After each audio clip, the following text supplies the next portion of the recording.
The year 2023 began on a promising note as supply conditions were improving, economic activity remained resilient, financial markets exuded greater optimism, and central banks were steering their economies towards a soft landing.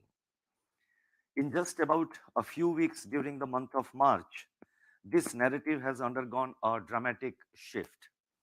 The global economy is now witnessing a renewed phase of turbulence with fresh headwinds from the banking sector turmoil in some advanced economies.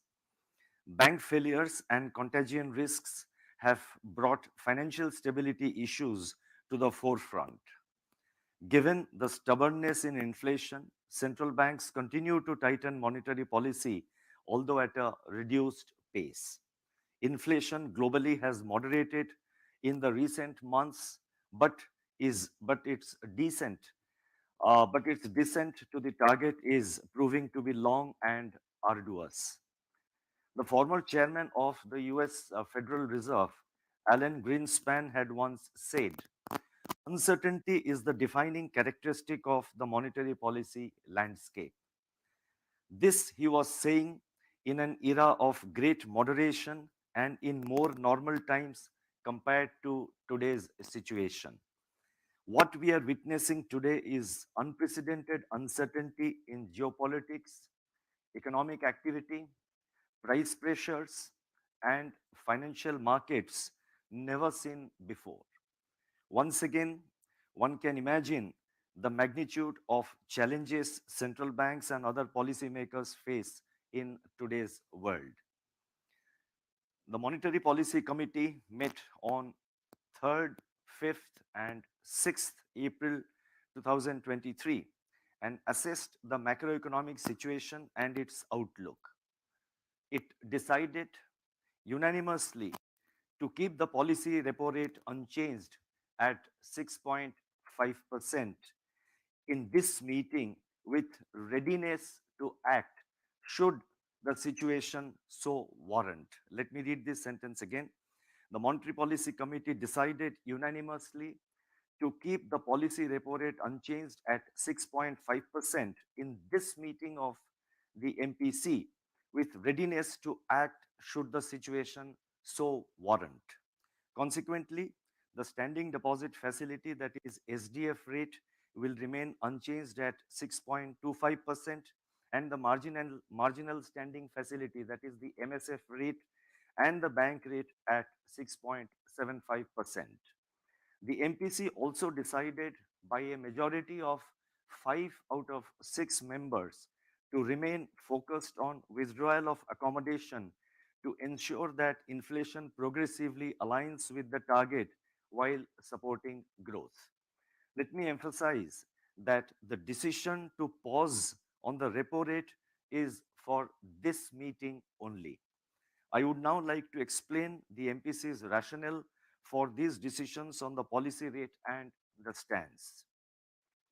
While the recent high frequency indicators suggest some improvement in global economic activity, the outlook is now tempered by additional downside risks from financial stability concerns. Headline inflation is moderating but remains well above the targets of central banks. These developments have led to heightened volatility in global financial markets as reflected in sizable two-way movements in bond yields. Fall in equity markets and the US dollar shedding its gains from its peak of September 2022.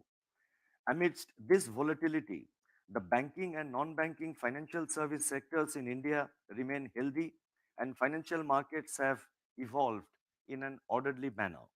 Economic activity remains resilient and real GDP growth is expected to have been 7% in 22-23. Consumer price inflation, however, has increased since December 2022, driven by price pressures on cereals, milk, and fruits. Core inflation remains elevated. Looking ahead, headline inflation is projected to moderate in 2023-24. The monetary policy actions taken since May 2022 are still working through the system. Accordingly, the MPC decided to keep the policy rate unchanged to assess the progress made so far while closely monitoring and evolving the inflation outlook. The MPC will not hesitate to take further action as may be required in its future meetings. To recapitulate the actions taken so far, we have increased the policy repo rate cumulatively by 250 basis points in the last 11 months starting May 22. This was preceded by introduction of the standing deposit facility, that is the SDF, at a rate 40 basis points higher than the fixed rate reverse repo. Thus, the effective rate hike since April last year has been 290 basis points, 290 basis points. These increases have been fully transmitted to the overnight weighted average call money rate, that is WACR, the operating target of monetary policy, which has gone up from daily average of 3.32% in March 22 to 6.52% in March 2023. It is now necessary to evaluate the cumulative impact of these rate hikes. Under these circumstances, we have to be extremely prudent in our actions. We have always been very watchful and have adopted a calibrated and balanced approach and will continue to do so. When we started the rate cut cycle in February 2019 to provide support to growth, the CPI inflation was around 2% and the policy repo rate was 6.5%. Now the policy rate is 6.5%, but inflation is 6.4% as per the February reading. Overall, inflation is above the target, and given its current level, the present policy rate can still be regarded as accommodative. Hence, the MPC decided to remain focused on withdrawal of accommodation. What I now propose to do is to just briefly state about the growth and the inflation scenarios, and I will then try and sum up the broad approach which the monetary policy has a committee has taken, and I think that will give even greater clarity of what the monetary policy committee is doing. So let me first take up growth. As stated earlier, India's real gross domestic product, that is GDP, is expected to have recorded a growth of 7% in 2022-23. Hence, economic activity remains resilient. On the supply side, Rabi food grains production is estimated to increase by 6.2% in 2022-23. PMI manufacturing remained robust at 56.4 in March, recording expansion for 21 consecutive months due to favorable domestic demand.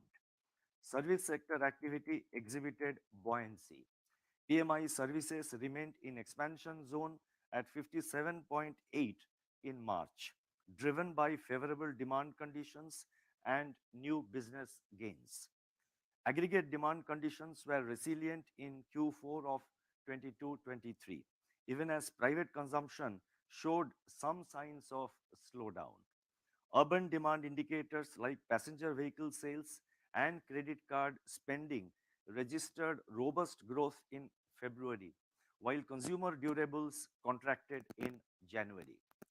Rural demand indicators such as consumer non-durables, tractor and two-wheeler sales registered healthy growth. Investment activity exhibited buoyancy on the back of government's thrust on infrastructure spending, high capacity utilization, and revival in corporate investment in certain key sectors. Non-food bank credit rose by 15.4% year on year as on March 24th, 2023. The total flow of resources to the commercial sector has increased by 26 lakh crore during 2022-23 as against 19 lakh crore a year ago. Merchandise exports and non-oil, non-gold imports contracted in February. Services exports continue to register robust growth. Supply chains are returning to normalcy globally as well as domestically. Looking ahead, the higher Rabi production has brightened the prospects for agriculture sector and rural demand. The steady growth in contact intensive services should be positive for urban demand. The government's focus on capital expenditure, capacity utilization above long period average, and moderating commodity prices should bolster manufacturing and investment activity. The drag from the net external demand may continue due to increased global headwinds. The protracted geopolitical tensions and global financial market volatility pose downside risks to the outlook. Taking all these factors into consideration, the real GDP growth for 2023-24 is projected at 6.5%, with Q1 at 7.8%, Q2 at 6.2%, Q3 at 6.1%, and Q4 at 5.9%. The risks are evenly balanced. Let me now turn to inflation.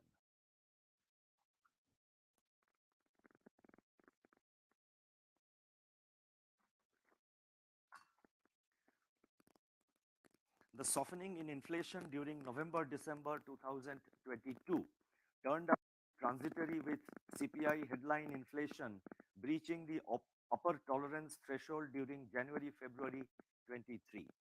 A sharp turnaround in food inflation drove the pickup in headline inflation as core inflation remained elevated across a range of goods and services. Looking ahead, the expectation of a record Rabi harvest bodes well for easing of food price pressures. There are already evidence of a correction in wheat prices in March on supply side interventions by the government. The impact of the recent unseasonal rains in some parts of the country, however, needs to be watched. Global commodity prices have moderated significantly from their heightened levels a year ago. As our surveys point out, cost conditions have somewhat eased. Inflation expectations of households have also eased down. On the upside, adverse climatic conditions are a risk to the future inflation trajectory. Milk prices are also likely to remain firm going into the summer season due to tight demand supply balance and fodder cost pressures. The rising uncertainty in international financial markets and imported inflation pressures need to be monitored factors, and assuming an annual average crude price Indian basket of 80 and a normal monsoon, inflation is projected to moderate to 5.2% for 23-24, with Q1 at 5.1%, Q2 at 5.4%, Q3 5.4%, and Q4 at 5.2%. The risks are evenly balanced. Now, let me now summarize what I have said so far. We are living in very volatile times. The sudden announcement of an output cut by the OPEC Plus a few days ago and the resultant jump in crude oil prices is yet another evidence of this volatility. The overall outlook thus remains dynamic and fast evolving. Our monetary policy in the recent period has aimed for a non-disruptive normalization from the pandemic era stimulus measures. Even as monetary policy moved decisively to withdrawal of accommodation, financial conditions evolved in line with the productive requirements of the economy. Growth has since then become broad-based. Inflation has softened from its elevated levels a year ago. However, it still remains above the upper tolerance band. Projections for 2023-24 point to a softening in inflation, though the disinflation is likely to be gradual and protracted given the rigidity of core or underlying inflation pressures.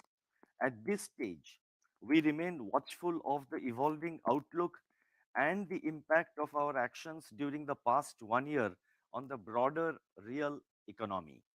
While we have kept the policy rate unchanged, it is important to bear in mind that this decision was taken on the basis of our assessment of the macroeconomic and financial conditions with reference to the information available up to today. Our job is not yet finished, and the war against inflation has to continue. And this has to continue until we see a durable decline in inflation closer to the target. Let me read again. Our job is not yet finished, and the war against inflation has to continue until we see a durable decline in inflation closer to the target. We stand ready to act appropriately and in time. We are confident that we are on the right track to bring down inflation to the target rate over the medium term.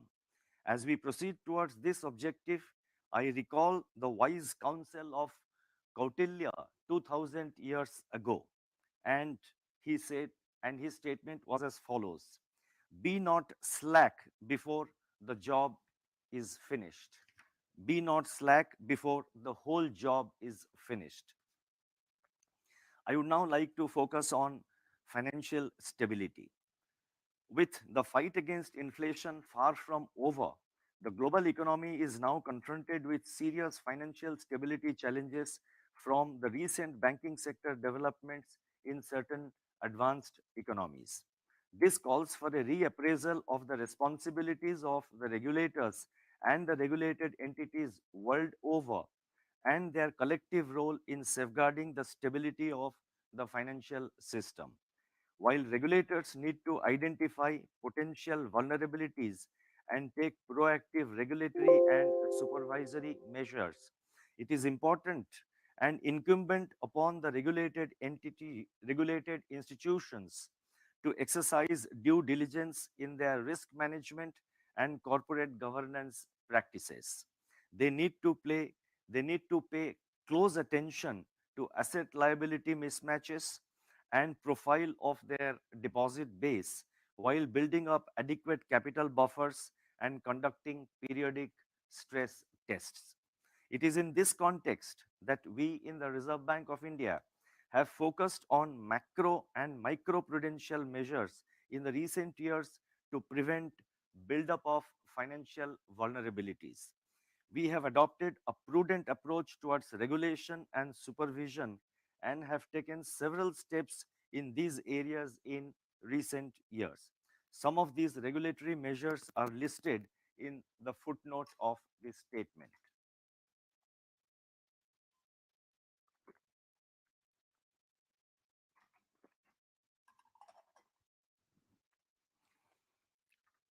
Our supervisory systems have also been strengthened significantly in recent years.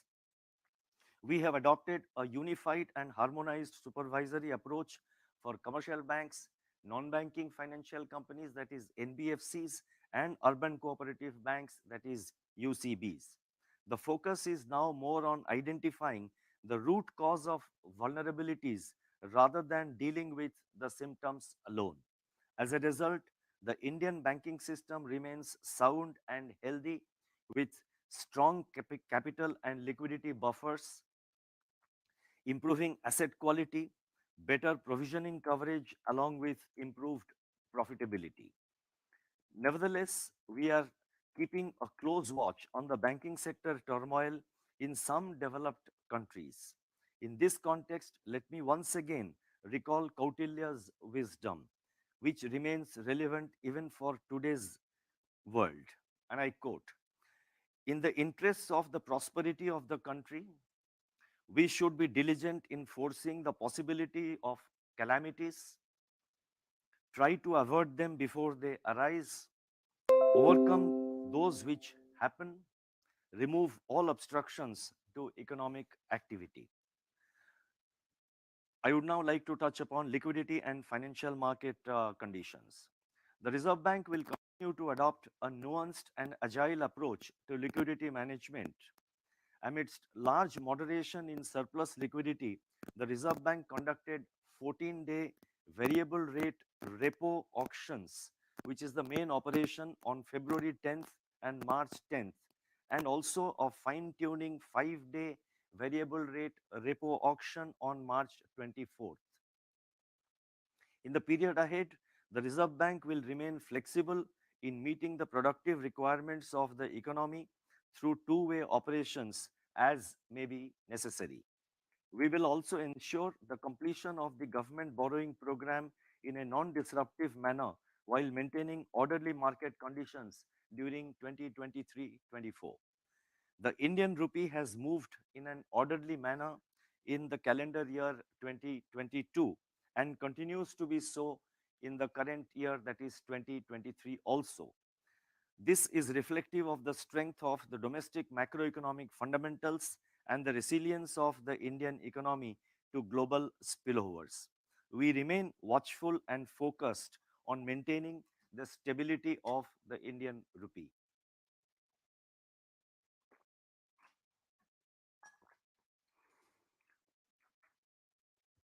Let me now turn to the external sector. The current account deficit for the first three quarters of 2022-23 stood at 2.7% of the GDP.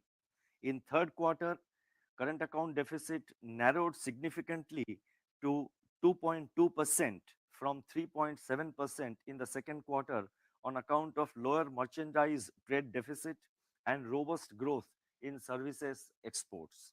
Strong software services export growth was witnessed across key verticals such as IT services, business process management, and engineering and research design, supported by a rise in global capability centers.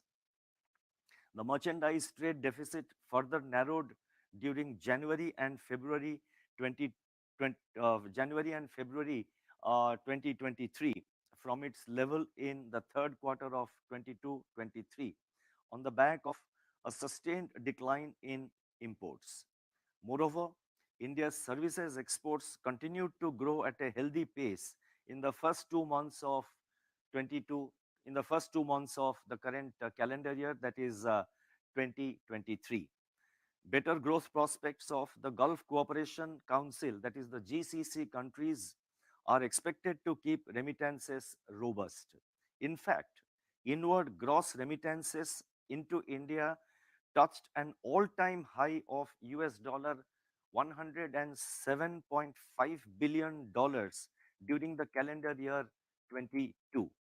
The current account deficit is expected to remain moderate in the fourth quarter of 22-23 and also in the year 23-24 at a level that is both viable and eminently manageable. Overall, our external sector indicators have improved significantly. Foreign exchange reserves have rebounded from US dollar 524.5 billion on 21st October 2022 and now stand in excess of 600 billion US dollars, taking into account our forward assets. I shall now announce certain additional measures. There are 5 of them and they are very important. I request your patience. The first announcement relates to developing an onshore non-deliverable derivative market. Banks in India with IFSC banking units, that is IBUs, were earlier permitted to transact in Indian rupee non-deliverable foreign exchange derivative contracts with non-residents and with other eligible banks having IBUs. It is now proposed to permit banks with IBUs to offer non-deliverable foreign exchange derivative contracts involving the Indian rupee to resident users in the onshore market. This measure will further deepen the forex market in India and provide enhanced flexibility to residents in meeting their hedging requirements. The second announcement relates to enhancing efficiency of our regulatory processes. At present, the processes for entities to make applications seeking license or authorization or regulatory approvals from the Reserve Bank under various statutes and regulations take place in both online and offline modes. To simplify and streamline such processes and in line with the Union Budget 23-24 announcement, it has been decided to have a secured web-based centralized portal named as Prabha for such processes. The portal will show time limits for deciding on the applications or approvals sought. This measure will bring greater efficiencies into regulatory processes and facilitate ease of doing business for the regulated entities of the Reserve Bank. The third announcement relates to development of centralized web portal for the public to search unclaimed deposits. At present, the depositors or beneficiaries of unclaimed bank deposits of 10 years or more have to go through the websites of multiple banks to locate such deposits. Now, in order to improve and widen the access of depositors or beneficiaries to information on such unclaimed deposits, it has been decided to develop a web portal to enable search across multiple banks for possible unclaimed deposits. This will help depositors and beneficiaries in getting back their unclaimed deposits. The next announcement relates to grievance redress mechanism relating to credit information reporting by credit institutions and credit information provided by credit information companies, that is the CICs. Recently, the credit information companies, that is CICs, were brought under the purview of the Reserve Bank Integrated Ombudsman Scheme. It is now proposed to put in place the following measures. One, a compensation mechanism for delayed updation, rectification of credit information reports. Two, a provision for SMS email alerts to the customers whenever their credit information reports are accessed. Three, a time frame for inclusion of data received by the CICs from credit institutions. And four, disclosures on customer complaints received by the CICs. These measures will further enhance consumer protection. The last announcement relates to, and this is very important, if you recall, almost in every monetary policy meeting and even otherwise, the Reserve Bank, we have been making a lot of announcements relating to the UPI. And this announcement also relates to UPI. Basically, the objective is to widen and expand the footprint of the UPI even further. And this announcement relates to operation of pre-sanctioned credit lines at banks through the UPI. The Unified Payment Interface, that is UPI, has transformed retail payments in India. UPI's robustness has been leveraged to develop new products and features from time to time. Recently, RuPay credit cards were permitted to be linked to the UPI. This was in addition to the existing facility of linkage of UPI with deposit accounts.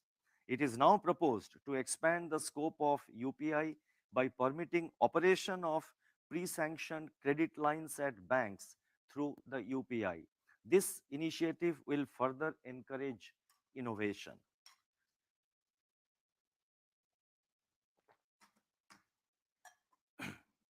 Let me now conclude by stating that since early 2020, the world is going through a period of extreme uncertainty. In this daunting environment, India's financial sector remains resilient and stable. Overall, the broadening of economic activity, the expected moderation in inflation, the fiscal consolidation with focus on capital spending, the significant narrowing of the current account deficit to more sustainable levels, and the comfortable level of foreign exchange reserves are welcome developments which will further bolster India's macroeconomic stability. This allows monetary policy to remain unwaveringly focused on inflation, with underlying core inflation, or rather with unyielding core inflation. We remain firm and resolute in our pursuit of price stability, which is the best guarantee for sustainable growth. Let me read again. With unyielding core inflation, we remain firm and resolute in our pursuit of price stability, which is the best guarantee for sustainable growth. The impact of our actions over the past 12 months is still playing out and would increasingly weigh on the future inflation trajectory. As I noted in my policy statement in April last year, our goals of price stability, sustained growth, and financial stability are mutually reinforcing, and we continue to be guided by this approach. We remain vigilant and ready to face the challenges with a firm commitment to price and financial stability. We are inspired by what Mahatma Gandhi had said, and I quote, inexhaustible perseverance and patience knows no defeat. Thank you. Namaskar.